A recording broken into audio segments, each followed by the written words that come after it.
अस्सलाम वालेकुम students, study आई पाकिस्तान में आपको खुशामदीद कहते हैं।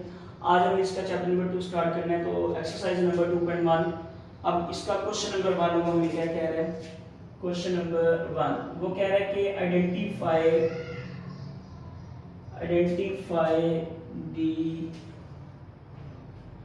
Identify which of the following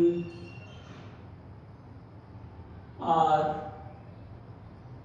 rational and irrational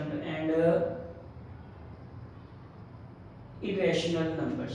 लेंगे अब हमने आइडेंटिफाई करना है कि इनमें से कौन से नंबर्स रैशनल है और कौन से इरेशनल। बेटा जी सबसे पहले हमें रैशनल और इरेशनल नंबर्स का पता होना चाहिए, तभी हम आइडेंटिफाई कर पाएंगे कि कौन से नंबर जो है वो रैशनल और कौन से इरेशनल। तो सबसे पहले हम डेफिनेशन करते हैं रैशनल नंबर्स की।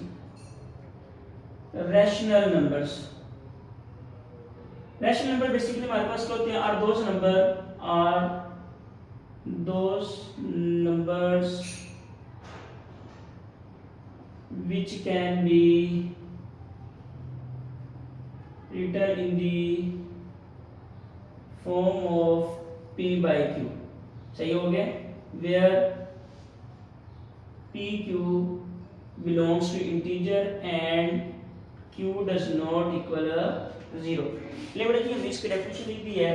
Rational number are those number which can be written in the form of p by q where pq belongs to integer and q does not equal 0। यानी कि ऐसे नंबर जो हम p by q की शक्ल में लिख सकते हो। जिस तरह 5 2 है, एग्जांपल के तौर पर देख लें बेटा जी आप। एग्जांपल ले जिस तरह आपका 2 है, इसके बटे में हमेशा 1 मौजूद होता है। अब ये हमारा p और ये हमारा q है। इसी तरह से 5/2, इस तरह से 7/8। अब ये सारे नंबर इस तरह से जो लिखे जा सकते हैं ना, 12/10/5, इस तरह ये सारे नंबर को कहते हैं रैशनल नंबर, जिनको हम p by q की फॉर्म में लिख सकते हैं। अब उसके बाद हम देखते हैं कि इरेशनल नंबर कौन से होते हैं। Irrational numbers.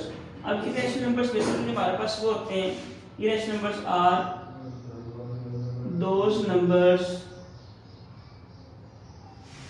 which cannot written in the form of p by q। pq belongs to integer and q does not equal 0। नहीं, अब हमने लिख दिया कि बेटा जी हमारे पास इरेशनल नंबर बेसिकली इसको हम q डैश से शो करते हैं और रैशनल नंबर्स को हम q डैश से रिप्रेजेंट करते हैं। अब ऐसे नंबर होते हैं where does not p by q where pq belongs to integer and q does not equal 0। नहीं, यानी कि ऐसे नंबर जिनको हम p by q की शक्ल में नहीं लिख सकते, उन नंबर्स को हम क्या कहते हैं, इरेशनल नंबर कहा जा सकता है। सही, जिस तरह से इसकी एग्जांपल ले लें आप, ले लें एग्जांपल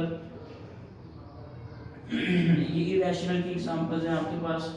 इरेशनल की एग्जांपल आप √2 ले लें बेटा जी, इसको हम p by q की फॉर्म में नहीं लिख सकते। इसी तरह आप पाई ले लें, पाई एक इरेशनल नंबर है, ये भी बाद में पता चल जाएगा, लेकिन आपको याद रखना पाई एक इरेशनल नंबर है क्योंकि ये इसकी जो वैल्यू है 3.1478 चलती जाती है, खत्म नहीं होती।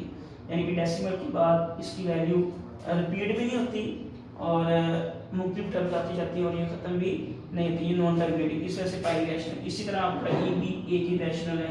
इस तरह बहुत सी वैल्यूज आपकी 1/5, ये सारे इरेशनल नंबर। सही हो गया, तो इन नंबर्स को हम कहते हैं इरेशनल नंबर्स। अब हम क्वेश्चन नंबर 1 की बात करते हैं। क्वेश्चन नंबर 1 वो कह रहा है कि पार्ट नंबर 1 √3 जी।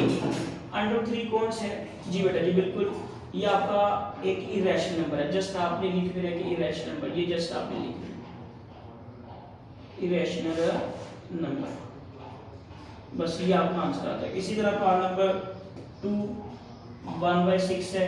अब जाहिर सी बात है, ये आपको नजर आ रहा है कि ये p by q की फॉर्म में लिखा हुआ है, इस फॉर्म में है, तो ये आपका रैशनल नंबर। तो जस्ट आप लिख दें रैशनल नंबर।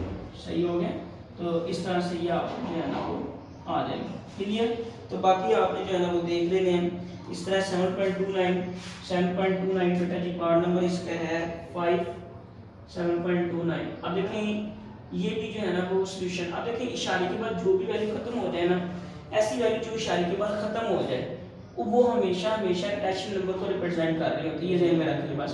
तो ये आपका भी रैशनल नंबर है, यानी कि हम इस डेसिमल वाले को ना रैशनल नंबर में कन्वर्ट कर सकते हैं। तो ये हमारा क्वेश्चन नंबर 1 कंप्लीट हो चुका है। क्लियर?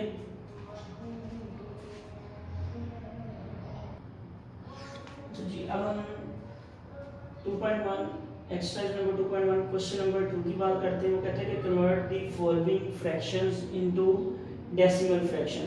बेटा जी अब आपके पास ये जो फ्रैक्शंस की फॉर्म में आए हुए हैं ना, यानी कि p/q की फॉर्म में आए हुए हैं, अब आपने इनको डेसिमल की फॉर्म में कन्वर्ट करना है। डेसिमल मींस दैट कि आपने इनको जो है ना वो इशारे की शक्ल में लेकर आना है। किसकी शक्ल में लेकर आना है?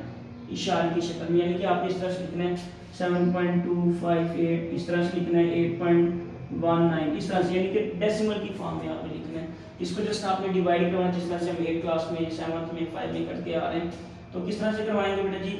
ले जी अब आपका 17 है ऊपर, तो जो ऊपर नंबर होता है उसको नोमिनेटर कहते हैं, और जो नीचे वाला नंबर होता है उसको हम डिनोमिनेटर कहते हैं। लो जी ये हमारा डिनोमिनेटर है, सही हो गया।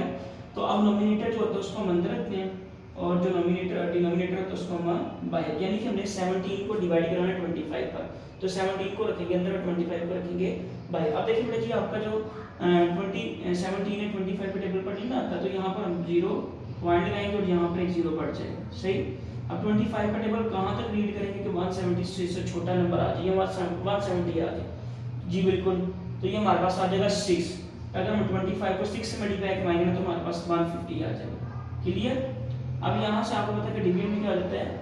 माइनस होता है, तो 0 में से 0 गया 0, 7 में से 5 के बाकी आ जाता है 2। अब आपको पता है कि अब यहाँ पर आप 25 का टेबल में 20 नहीं आता, तो यहाँ पर 0 लगाएंगे, ये वाला 0 नीचे उतर आएगा, सही हो गया।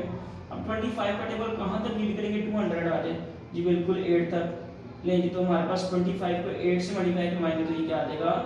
200 आ जाएगा। अब इसको माइनस करेंगे, हमारा आंसर 0। नहीं जी, इस तरह हमारे पास इसका 17/25 का जो डेसिमल फ्रैक्शन बना है वो 0.68, ये हमारा आंसर आ गया। क्लियर?